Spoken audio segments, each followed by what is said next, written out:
Good morning, good morning, good morning, good morning. How's everyone doing out there today? Thank Woo. God it's Friday. Yes, Friday, Marek. What happens on Friday, Marek? Oh man, on Friday, it's another edition of the CareSouth Carolina Community Live Podcast. And I What? am one of your hosts, Mark Calhoun. I'm Director of Social and Community Services for CareSouth Carolina with my partner in crime. I'm Daniel Myers. I'm the MATHD Program Director for Care South Carolina. Also the RCORP Consortium Director. Just glad to be here again on a Friday, man. I mean, this is my baby. This is my baby that we're going to discuss today. I'm just excited about this whole podcast, man. I know it. I know it. I know it, my brother. This is your forte. Yes. So I'm gonna let you have the floor. And you can introduce the guests, or you can allow them to introduce themselves. But I'm gonna let you have the floor. Let you run with it, bro. All right, all right. Hey, look, this is an honor for me to have these two great people with us this morning. We got. I'm not going to tell. You know what? I'm going to let y'all introduce yourself, and then when y'all hear these people and hear where they're from and what they do, y'all gonna be just excited as I am because we're going to get some good information today. So we're going to start with Miss Sara. Thanks, Daniel. Thanks, Marek. I'm Sara Goldsby. I am the director of the South Carolina Department of Alcohol and Other Drug Abuse Services. And I'm a public health social worker. And I just want to say I love South Carolina and what y'all do. Just amazing work in South Carolina. I also have the honor of being the co-chair of the state's opioid emergency response team. And look at this issue day in and day out with team members, not only at DAODAS, but across state agencies and local jurisdictions as we continue to monitor the issue. Wow, wow. Major O'Neill. I'm Frank O'Neill, and I've been with the State Law Enforcement Division for 30 years. I've been in law enforcement for 42 years. I've been involved in narcotic enforcement since 1985, so I've seen the ebb and flow of opinions by people on drug use and everything from drug legalization to what we're dealing with today, and it's the opioid crisis. So, you know, I've seen this the drug issue again from the early 80s to where it is now, and it's very disturbing, and I'm glad to have an opportunity to speak about it today with Sara. Wow. So we're going to get a plethora of information, a wealth of knowledge today, and we're going to be informed and we're going to do better because our main goal is prevention, treatment, and recovery and keeping our communities and our families safe. So, you know, we're going to discuss a couple of things today. We're going to discuss the counterfeit drugs that's hitting our streets. We're going to discuss the pill press. We're going to discuss a whole bunch of things. Marijuana legalization. We're going to discuss a whole bunch of things. I know we're going to have a bunch of questions. So please, if you got questions, go ahead and post them, and we'll make sure that we try to get answers for you during the podcast or shortly after. We try to get the information to you. But we're going to start the conversation with talking about how our streets are now being flooded with the counterfeit pills. And if you don't mind, panelists, if you don't mind talking about discussing what you were seeing and just how all this stuff just came to be and what can we do about it? I'm sorry, are you asking me or Sara? Either one of y'all can just double team this thing. I think Frank, jump in with what you're seeing, and then I'll follow up with the impact that we've got with. Okay, so I'll speak a little to you about what I see on the street. You know, I've got a unit of about 30, a little more than 30 agents, and what we're seeing is an overwhelming supply of narcotics, and we're seeing, you know, in the last 10 years, just an increase in opioids, and you know, where we used to have heroin, now we're seeing, like you're talking about, synthetic opioids. Our lab submissions in our lab over the last 7 to 8 years, we've seen 14 different analogs of fentanyl. Fentanyl analogs. So they'll change the recipe from time to time. And I worked strategically across the state in my early years in the 90s and early 2000 on heroin, which we had an overwhelming supply of then. And the heroin that we were dealing with is nothing like the synthetic opioids that we're dealing with now. When we're talking about fentanyl and carfentanyl, which are 10 to 100 times more powerful. And so because of that, you're seeing an increase in deaths. And we've had, our lab has seen a 159% increase in opioid deaths from fentanyl. Again, we probably would not be having this conversation if those synthetic opioids had not come into play, replacing heroin. As we spoke earlier, again, some of these people that are addicted to these drugs have no idea what they're ingesting. Some do, and some long-term addicts, even we have seen them even have somebody standing by with naloxone to revive them, knowing that they are going to get some fentanyl. They ask for it. So again, with teens nowadays, we're seeing fentanyl being used in pill presses, disguised as other drugs, maybe disguised as a benzodiazepine. Somebody may drink beer, may use marijuana, and then somebody also gives them a pill that they think is something that's going to heighten the high that they already have, and they get fentanyl, and next thing you know, they overdose and or die. So we're seeing a huge problem, and again, that's coming from an overwhelming supply, and I can go into that later. I'll let Sara go ahead and talk a little bit about what she's seeing statistically or whatever else she wants to talk about. Yeah, I mean, I think Frank really painted the picture, but I just, wanted to go back for everybody's benefit to where this all started, really in the 1990s with the overprescription of illicit, prescribed FDA pharmaceuticals to treat pain, the overprescription of those medications that we knew were addictive at the time. We saw that wave, through the late 90s and early 2000s really impact, and a lot of people become dependent and then, develop substance use disorder with those prescription drugs. That second wave then, right, when we started really getting a handle on prescribing in the late 2000s, around the 2013, 2014, 2012 area, people transitioned to heroin, the supply of heroin. I think that wave has happened. And now, what Frank described is we're seeing the synthetic opioids come into the United States, become more available. And like he said, many, many different analogs of fentanyl. And fentanyl is really what we're seeing now in the illicit supply chain that's having the greatest impact on overdoses and overdose deaths. I think in the last year or two, we've really seen maybe the biggest impact in the United States related to overdoses because of these extremely potent substances. And I like to say it's not just South Carolina, but it's the entire nation. And I think before this illicit supply chain really was making an impact, we had some confidence that the work we were doing to address the opioid crisis, so many people really hands-on with the issue in a number of different strategies, we were having an effect and we were getting a handle on things. And I like to point out that, from 2018 to 2019, deaths related to opioids in South Carolina increased by only 3%. And that's well below the 10% that the nation saw 2018 to 2019. But in 2020, when we started seeing all of the presence of these substances, the mortality data isn't finalized, but we're going to learn that we saw a 50% increase in deaths related to opioids in 2020. And we estimate, over 60% of those deaths are related directly to these synthetic fentanyl analogs, these illicit fentanyl drugs. So just, huge tragedy and huge loss related to these substances for families and communities across our state.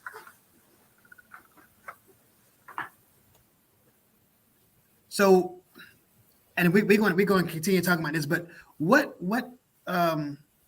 how much was it COVID was an influence in this increase in everything? Was that any contributing factors at all? There was COVID a contributing factor to the increase of this drug being brought in, and also the inception of it, taking it. What y'all think? I mean, I could quickly speak to, the COVID impact on people seeking substances. I think it was just, two factors, like a perfect storm of supply and, just what people have been experiencing with COVID-19 in terms of isolation, social and environmental stressors, economic stressors, all of these things that have put a lot of pressure and negative feelings into people's lives because of the situation. Those are the types of things that usually people turn turn to alcohol and drugs to escape from. You know, alcohol, you know this, Daniel. I mean, the folks that you work with every day, many of the folks who have substance use disorders started that misuse to not feel bad or to feel good. And that's really, you know, just a coping mechanism and a way that people use substances to try to alleviate, you know, something deeper. And so I think it's just a mix of a couple of bad things that happened over the last couple of years. Right. Daniel, I will tell you too, and Sarah has heard me talk about this in the past, but from a law enforcement perspective, we have to continue to cut the supply. To me, the supply is the most important issue, and people, you know, talk about you know, demand comes first, and I do not believe that demand comes first. There was no demand for crack cocaine before, you know, dealers out in California learned how to cook it into base. There was no demand for meth until somebody created meth. Motorcycle gangs out in California with the help of chemists. And then there was an overwhelming supply of that. And again, Sarah alluded to it earlier, when the, you know, the RX industry irresponsibly, I guess, marketed, you know, pills and opioids, and you know, and then we've seen that decrease because DEA cut the supply, and then we had education and we had more responsible prescribing by doctors because of education. And now here you got an increase in heroin and fentanyl deaths, followed by overwhelming supply from countries like Mexico and China. So that's what we want to continue working on. And as I hear, and they try to use it with the word harm reduction, and I don't think they're one and the same. But when you start to legalize drugs, you know, perception of harm goes down for kids. There is a demand, but you know, when you have an overwhelming supply coming into people that are addicted, you know, we can people in Sarah and in your area of responsibility, you guys can save a lot of people through treatment. But if they're replaced with more and more people because they're getting overwhelming supply of drugs, we're basically sticking our finger in the dike, and that's not where we want to be. Right. We want to be more aggressive in stopping it before we're sticking our finger in the dike, basically. Yeah, Daniel, if maybe we can like drill down on that a little bit, because Frank said something that was really important, and that's perception of harm. That's it. And I think everything that we're seeing now with these counterfeit, illicit, highly potent fentanyl pills, it strikes at that notion of perception of harm. You know, back in the 90s, early 2000s, even, you know, 10 years ago or so, you know, we had this sort of social norm of, if you're in pain or you're not feeling well, there's a pill to fix it. And this push that you should not experience pain. And so, you know, we saw the overprescribing, but the thing that happened was when folks were prescribed medications to alleviate physical pain, when they were in any kind of emotional or psychological pain, they found that those pills alleviated their emotional and psychological pain. You know, just the way, you know, alcohol can numb feelings and other drugs can numb feelings. Well, there's still, you know, we're still, you know, working on that awareness and education about the perception of harm. And that's why I think, you know, this podcast even is just so important, because everyone needs to understand that absolutely nothing is safe unless you got it from your doctor and from the pharmacy. And we can't any longer have a norm that, you know, if you're at your family's house over, you know, Thanksgiving break, my connection. Are you still there, Daniel? Have you got me? Yeah. You're breaking up a little bit, but I can still hear you. Okay. You know, I think we have to continue to remember that getting rid of unused prescription drugs is extremely important. We have to empty out the medicine cabinet. We have to empty out the kitchen cabinet. Can't save those things for a rainy day. But also, you know, if you're out to lunch with your girlfriends or, you know, anybody from family or friends, you should never be offering a prescription looking pill or taking anything that isn't prescribed to you specifically, because you don't know what you're getting. And anything could be just extremely deadly and dangerous if you don't know that it's for you. Well, and you're talking about perception of harm. Okay, at 16, 17 years old, I'm not afraid of anything. Everything is safe. Nothing is dangerous to me. And so giving them the opportunity to legalize a drug that's causing harm already, that's causing so much harm already, it can't be harm reduction. To me, it's an increase in harm because we removed the safety feature of having that law there to protect them at that vulnerable age. And like we talked earlier, the brain is not even mature until, late to mid 20s. And so allowing them to have these drugs, even the new bill that's being passed right now with the lowering the alcohol, legalizing alcohol to 18 years old. At 18 years old, I cannot handle alcohol, and so there's a whole bunch of things that's happening right now that's really making us pedal backwards with what we're doing as far as prevention and treatment.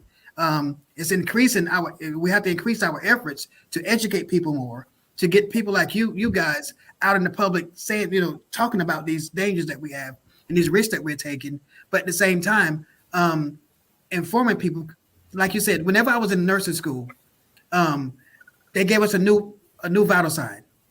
Before it was a blood pressure, temp, respirations. Now all of a sudden, pain is a vital sign. And so everybody had to have their pain level met whenever they came in. And over time, people started to learn that if I tell you that I'm a 10, I can get something. And now we developed a culture of addiction because people started using the medication for not its intended purpose. They use it for everything. And so once you start using something outside of the intended purpose, then you have opened up the door for the physiology of addiction. And so having people informed more education around drug use, around taking drugs, around licits and illicits, letting people know that there's a danger in sharing pills. There's a danger in sharing your medications with somebody. That's a big thing. When I was growing up, it was nothing for my aunts and uncles to sit around and say, the doctor told me I had gout, and what does gout feel like? They start, I got the same thing. Well, I just give you half of my pills and then we'll take care of that. That was common practice. But you can't do that now because no two pills are the same. And we don't know where they come from. Even though somebody presented to you with a prescription bottle, we don't know if they fill that bottle with something that they got off the streets. And so we cannot just take it for granted that every pill is a safe pill. And today, this education that we're having today and informing people of the dangers behind these drugs and these lookalike licits is destroying us. Now, we're going to really have to beef up our efforts at CareSouth and our MAT program to educate the people that's already in treatment that you can't go out and take this even though it looks the part. You can't do it. You need to have better research and consult with your physician. Hey, can I jump in real quick? If you could kind of build on what Major O'Neill and Ms. Goldsby was speaking about. I did not realize until, Daniel, me and you sat down and talked, and you kind of impressed on me how dangerous fentanyl and carfentanyl was. I had no clue. We talked before going on to the podcast about mine and yours prior law enforcement experience. But when I left the game and left the profession, crack was still prevalent. Mm-hmm. So they even, I don't even hear anything about crack anymore. So could y'all talk about the dangers and how dangerous those two drugs are, fentanyl and carfentanyl? Just kind of impress upon the people how dangerous they are. Kind of give us an idea. Frank, do you want to jump in with the substance and then I'll talk about, some of these pills? Okay. So from a business sense, if you're a drug dealer, you can buy 10 grams of fentanyl for about $1,000, and that can produce the equivalent of 1 kilo of what heroin would be. So you've got a profit margin of about 100. Well, you're going to make about $150,000 off of that 10 grams that you bought for $1,000 when you're talking about fentanyl and the strength it is compared to regular heroin. So, people, drug dealers are going to that. The other thing they don't have to worry about when you're talking about synthetic drug production, you don't have to worry about harvesting a natural product, again, because you're not having to rely on weather and things like rain and soil and things like that. You just have to have the formula to make this stuff and some of the other chemicals to make it. So more and more drug dealers are going to that. I mean, we have a big parcel interdiction group, and we're trying to expand that now. But when you see the amounts that we're getting in, that one I talked to you about in Florence, a prime example. If that gets on the street, those amounts, I mean, you're talking killing thousands. It could kill thousands of people because there's not much room for error when you're the chemist or you're the guy mixing this stuff. These guys are not chemists. They're not doctors. And so you're talking about something the size of a pen, the tip of a pen or needle that can make the difference between life and death. And if you don't put enough other filler substances to mix with that, somebody's going to die or overdose. Yeah, and I think that's the message to everyone right now, especially kids or, our young people who are interested in experimenting with drugs, because, the DEA has this campaign right now that we're picking up on and pushing, and that is one fake pill can kill. It's just one pill. It'll kill you with the potency of that substance. And, you want to say, we keep saying opioids, but, these are being made to look like real prescription medications, things that look exactly like an FDA approved and pharmacy dispensed Oxycontin or Percocet or hydrocodone. And I think we even recently saw some Xanax that, was just really this fake fentanyl, right? So a lot of people take Xanax for their anxiety. They're prescribed that for their anxiety. But if they're getting this from the illicit market or, out of somebody's pocketbook or from somebody's, car, and it's not their prescription, this could be the fentanyl, the one pill that kills. We've also seen, and maybe Frank can speak to this, we've seen some stimulants as well. Illicit pills that look like Adderall, right? Adderall is a prescription prescribed to many folks to treat attention deficit and hyperactivity disorder. But these illicitly made Adderall that look like the real thing are actually amphetamines and illicit methamphetamine. And so I think the messaging here is really that, you don't know what you're getting unless it's prescribed to you. And these things can be absolutely deadly. And I think that's the message we've got to get, especially to our young folks, young adults right now, who may be interested in experimenting or trying a drug that hasn't been prescribed to them. And to add on to that, so some of these are just people that really don't know what they're doing when they mix these drugs. Some of it is financially strategic.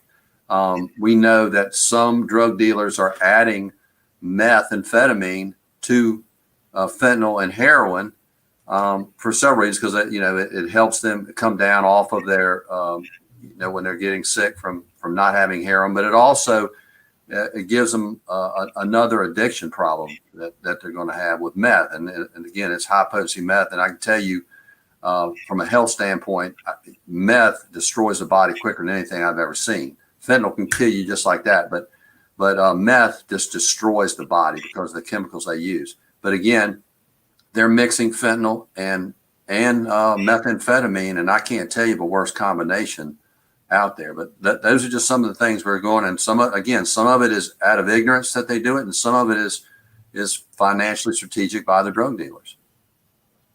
And I don't know if you can discuss this or not, Major, but what about where is this fentanyl coming? Where is it coming from, and how is it getting here, and how has it been produced? Is it being produced in the United States? Where's fentanyl coming from?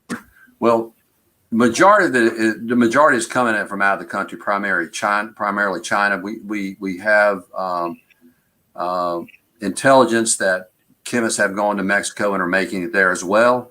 And I don't want to get off the subject, but while we have been hard at work on the opioid problem. They've stockpiled meth over there as well. But to get back to your, we're seeing most of ours come through traditional parcel services, FedEx, the postal service. Postal service is the largest. I guess I'm say violator. I call them sometimes the biggest drug dealer in America.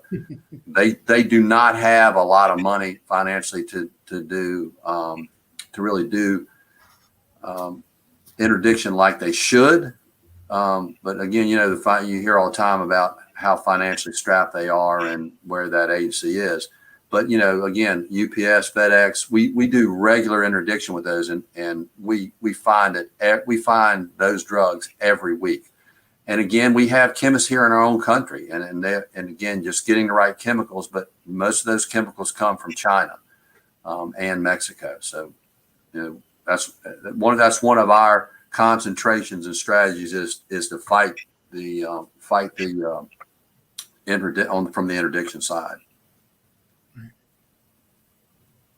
So we understand. Go ahead, Marek. I'm sorry. Oh no, I was just going to say, wow. I had no idea it was coming in that way. You see all the stories, traditionally about the the drugs crossing the border that way, but to be able to using normal everyday delivery processes to get that drug into here, wow. Well, I will tell you, and again, I spoke at an event with Sara several months ago, and this is not a political statement, but we have to secure our borders because the drugs. I mean, when you give some of the people that are coming across the border, illegals, you give them a knapsack full of fentanyl or full of meth, and give them $100 or $500. You know how many people would jump at that opportunity to get across into our country illegally, and when they bringing that is financially, I mean, it's a financial boom to the big drug dealers, but even to a person who's just trying to get across the border for a better life. We have to close our borders. It has not helped us at all. It has been just a nightmare for our border people trying to shut that down. So as far as our treatment strategies for this, what can we do? How can we be more vigilant? What can we do different than what we're doing now to help our citizens and our family members? We lose. I mean, I know for a fact right here in my little community in the last year, we lost about 10 to 12 people to overdose, and every single one was fentanyl related. Yeah. So what can we do as far as our treatment and our treatment and our education prevention part? What can we do better here at CareSouth? Yeah, Danielle, it's a great question. And, just related to these illicit, just the blue pills alone that we have seen in the state, we've, had over 300 overdoses in the state so far in 2021 with those blue pills. So it's impacting a lot of families everywhere. I think number one is we've got to have these conversations, right? Starting early with our young family members and kids, that no pill is safe unless it's given to you by a nurse, doctor, mom, or dad, and from the pharmacy, right? So no room for experimentation at all anymore because one pill can kill. So having that conversation early and having the conversation with, our friends and family members who we know may be misusing substances. Every opportunity for intervention should be taken. And I think when it comes to CareSouth and all that you guys do, having one-on-one contact with so many folks in the area from a healthcare perspective, a screening doesn't take long, but we should be screening everybody. Having a brief intervention when we see that we need to, and in some cases referring to specialty substance use services when we know that it's appropriate. I think you guys have done an amazing job in your part of the state to make evidence-based opioid use disorder treatment available. I just want to thank you all for the hard work you've done to build the capacity to make those services available to the community. Connection is everything. Connection to those services is key, and keeping folks engaged in those services. And then I think, we can't forget about naloxone. Naloxone is effective at reversing an overdose that involves opioids, fentanyl, heroin, any of those things that are deadly. I think having the awareness of where naloxone can be obtained, and that can be done online at justplainkillers.com. I think you guys are community distributors of naloxone, making sure that folks who are at risk of overdose have access to that.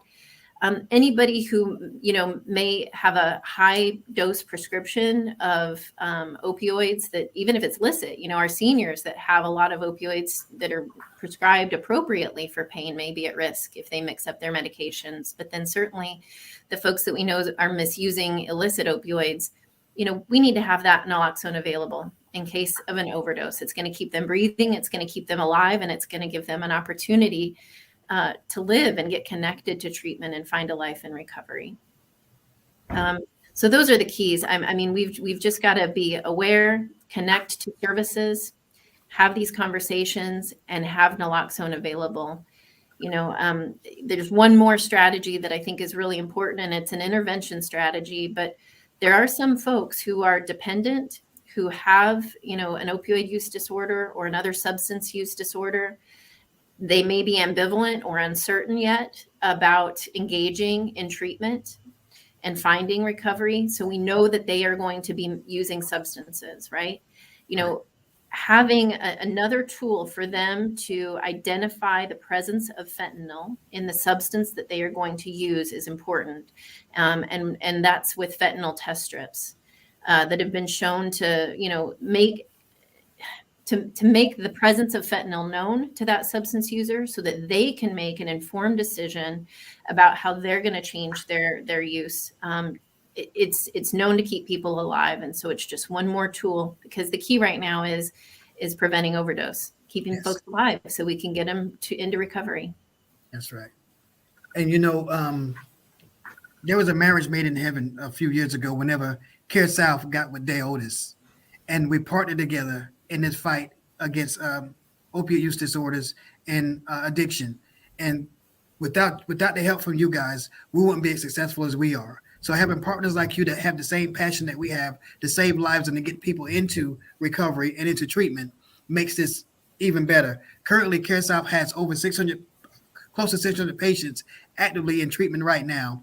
And we have 21 providers that are waivered to offer those services. So our access is wide open.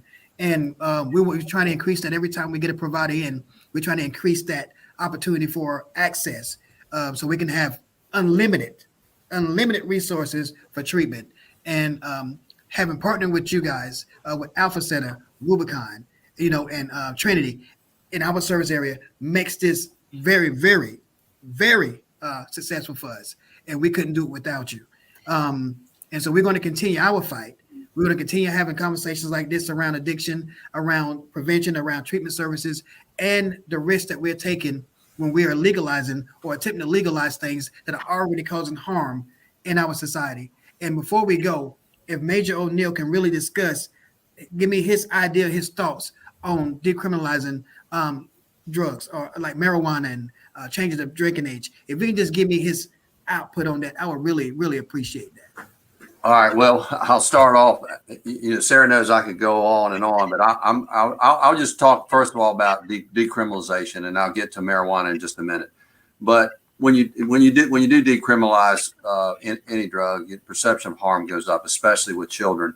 We're seeing this out west where they have decriminalized in Oregon. They've decriminalized methamphetamine, cocaine, heroin. Things like that. And to me, it's just, it's absolutely insane. We reduced drug use in this country for almost 40 years, and there was a lot of things we did. But perception of harm was one of those things that, decreased over that time. Began because of education, because of enforcement. When you decriminalize something, and sometimes I have a disagreement with people in your field, but when you decriminalize something, 90% of people, I think you'll agree, will not seek treatment unless there's a hammer hanging over them. And that hammer is criminalization a lot of times. Drug courts is what I'm talking about. when you can hold somebody accountable, say you, and I'll tell you from a law enforcement perspective, I'm not interested in users. They're people that are sick and they're people that need help, but you have to have something to hold over their head. And if you don't have that hammer, a lot of times they're going to keep on using. So I think we need money for drug courts, and you don't hear many. You're starting to hear more people in law enforcement that are okay with that. But we need more money for drug courts, true drug courts, where you hold people responsible, and they have to do certain. They have to reach certain criteria to get rid of that charge that they have on them. And again, we have no problem. We're after the people that are trafficking these drugs, that are bringing these drugs in. And so the last thing I'll just say about marijuana, there's a movement, and again, it's a strategy. The marijuana movement's one and the same. They're about CBD, they're about hemp, they're about all the same culture. And right now we have two bills, 3351 in the House and Senate Bill 150 in the Senate. The Senate bill is the one that's got the most traction. But this makes marijuana more available than alcohol and cigarettes for younger people, because an 18-year-old would be allowed to use it. When you're talking, and we spoke before, the concentration of this drug and what it leads up to, it is truly an introduction to these other drugs, because it puts you in a more risky environment. And this is coming from people that I've arrested, people I've talked to, people in my own family. And so as you talk about going to the next drug, this drug is as powerful as it's ever been. You're talking about a drug that is not going to be regulated by the FDA. It's not going to be prescribed by a physician and not dispensed by a legitimate pharmacy. That's what this bill is. And vaping is in this bill. Again, they try to make it sound good, saying it was the most conservative bill in the country, but it's not even close, because it allows vaping. And that, as you know, is the number one method of use by our teens and young people. So again, I think we need to preach more abstinence, like we always have. I know there's a place for harm reduction and MAT, and I agree with that in certain situations. But I still think that we do not need to let bills bypass the FDA, even though we've had problems with the FDA, and we saw that with the pill problem being irresponsibly marketed. But this bill is just so dangerous, and again, it's going to lead to a further problem. And it's just a step in the process to make it legal recreationally. So that's where law enforcement is. I don't speak for everybody in law enforcement, but I think I speak for the majority. Wonderful. And I agree with you. Abstinence should be our main conversation. That's very good part of prevention. And like Sara said, thank God for the law being passed for our physicians to prescribe a life-saving measure for every controlled substance that can cause respiratory depression that's put out there. And Narcan is that life-saving measure that we choose here at CareSouth, that every provider write a prescription for every, for that drug or for that class of drugs that they write that can lead to overdose. And holding them accountable as well, holding the providers accountable for their prescriptions, and also holding our patients accountable is very important to us ending this epidemic. And having people like you guys on the forefront and on the front lines, educating us and having these meetings and talking, having discussion, keeping this discussion alive and not letting it die out is very important. As long as we keep it in our face and we see what's going on in the news and in our environment, then that pushes us and urges us to continue this fight to make sure that we get everybody into treatment and that we can get everybody into sobriety. And, and that's what I'm working. That's my passion. That's what I'm working for. And I love what I'm doing, and I can tell that you all have passions for what you're doing.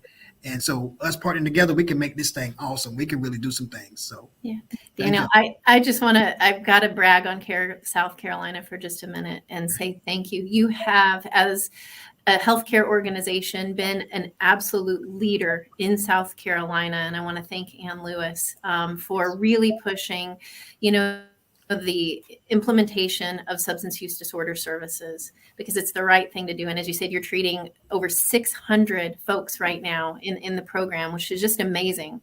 I just want to thank you all for everything that you're doing to connect folks to care and to bring people to recovery. Thank you. Thank you so much. Thank you for that. And so I think that's it, but we always have a very, very important question that we ask every guest before we close, and we're about to close. But it's a very, very important. It's probably one of the most important questions that we ask all day. And so what it is we'll start with Ms. Goldsby. Sara, what does Sara do when she's not doing DAODAS, when she's not doing any of what you're doing right now? What are you doing in your free time? What does Sara like to do to wind down from work? Well, I just had a baby last year, so right now it's full time with a toddler. But it's been a life transition and a wonderful one. I know folks out there who are parents know the miracle of parenthood, and so we're in the thick of it right now. Wow. Well, that's a nice getaway. Anytime you go home to that cuddly little precious thing, that's always a getaway. And that's, to me, that's vacation every single day. My youngest is 18 right now, and so he's in college, but I do have grands, and that's my passion. That's my getaway. I can fall into their arms and look in those faces, and I can get lost for days. So I understand where you are. Major O'Neill, what do you do when you're not fighting crime? Well, I hunt some. I hunt with my son a lot. I got 2 grandchildren now. One's 3, just turned 3, and one's 8. So they pulled me out of retirement. I used to coach, and I coach my 8-year-old granddaughter now in soccer, and I coached her mother. So I'm going through another generation. I don't know if my knees will be able to see this to the end because I probably played myself too long. But I actually came home yesterday afternoon a little bit early because I did not get a lot of sleep the night before. And my grandson was there. And I told my wife, who was off, she was going to go get my granddaughter. I said, I'll watch the grandson. Well, I tried to take a little nap, and he sat up on my lap and told me that, Granddaddy, when you come here, you can't rest. You can't take naps. You're going to have to do better. And so that's my 3-year-old. So I realized I probably should have if I was going to take a nap, I probably should have let him go with her to pick his sister up. But otherwise, he made me feel a bit bad about being tired, and that wasn't going to happen again. So. But ain't that amazing that those little individuals, they control you? It's like you become a puppet. Oh yeah, absolutely. Absolutely. I love it. Get ready, Sara. Get ready for it. It's coming. So before we close, if anybody want to get in touch with South Carolina DAODAS or want to get in touch with South Carolina Law Enforcement Division, could y'all give us some contact information just in case you want to reach out and ask any questions or want to get any information off of your websites? Sure. So I first want to encourage everyone who wants more information on the topic we discussed today to visit justplainkillers.com. And that's our state's website that has a lot of data, a lot of county-specific information related to the Narcan or naloxone we talked about, information about reversing overdose, and then information about the prescription drugs that we need to be aware of. So a lot of information there. I also just want to say for anybody, I see the phone number to CareSouth going across the screen down below, but anybody who wants to call our 1-800 number related to mental health or substance use issues, because of the COVID-19, this 1-844-SC-HOPES is a phone number to call. Anyone in the state can call that number and be connected with a licensed healthcare professional, licensed mental health professional, or licensed addiction counselor to really talk more about mental health and substance issues. And then anyone who wants to contact DAODAS, daodas.sc.gov, and just invite comments and questions there. Thank you. Major O'Neill? You can call me at any time. Just call SLED, ask for me. I'll be glad to help anybody with any questions. Speak. I speak about this marijuana legalization. I speak about the opioid problem. And I have a captain that will do the same, and some lieutenants. So if you need anybody to come speak to you about what we're seeing, the dangers, legislation that is very dangerous for our young people in our state, please give us a call, and we'll be glad to help you with that. All right. Go ahead. One more thing. I'm sorry, we just keep going, but this is really important. And I just want to say, we've got hundreds of thousands of South Carolinians who have recovered from substance use disorder. They're everywhere, and we want to keep celebrating them and giving everybody the hope and the message that recovery is possible. And so just visiting embracerecoverysc.com will give you more information on the miracle of recovery. All right. So we hope everybody that's watching has gotten this information and that you use these resources to better educate yourself, educate your family members and your community members about the dangers that we're facing in our streets with counterfeit drugs and everything else. And we hope that you've really taken this in, not just listen to it, but you're going to apply some of this to your life, and that together we can work to save many, many more lives and bring together many more families through treatment and recovery. If you want to know anything about Care South Carolina, the services that we offer, anything that we do, you can reach us at our website at www.caresouthcarolina.com. And you can also call us at 1-866-498-0399. If you want to know anything about MAT services, you can call me directly at 843-624-1891. And I'm Daniel Myers, and I'd be more than glad to talk to you anytime and set you up with the proper resources to get you into treatment. So it's been wonderful. And I am so happy that we have had you guys on today. And this made my weekend. I'm happy. So yes, it has. We're going to turn everything over to Marek and let him close us out. Absolutely, yeah. Again, thank you both for being here. This was a wonderful discussion. Way to close out some of our shows as we close out the year with some good information, especially going into the holiday season. Some things to look out for, some good information to have conversations over Thanksgiving dinner, the holidays and everything. So thank you both for participating again. They gave their information. If you need them, reach out to them. And we look forward to having them. They are now officially special guests and family of the CareSouth Carolina Community Live podcast. Right. So we're going to look forward to have them back as guests later in the year, maybe somewhere around later in the first of the year, 2022, to kind of give us an update. Thank you again. And again, this is the CareSouth Carolina Community Live podcast. Thank you. Thank you.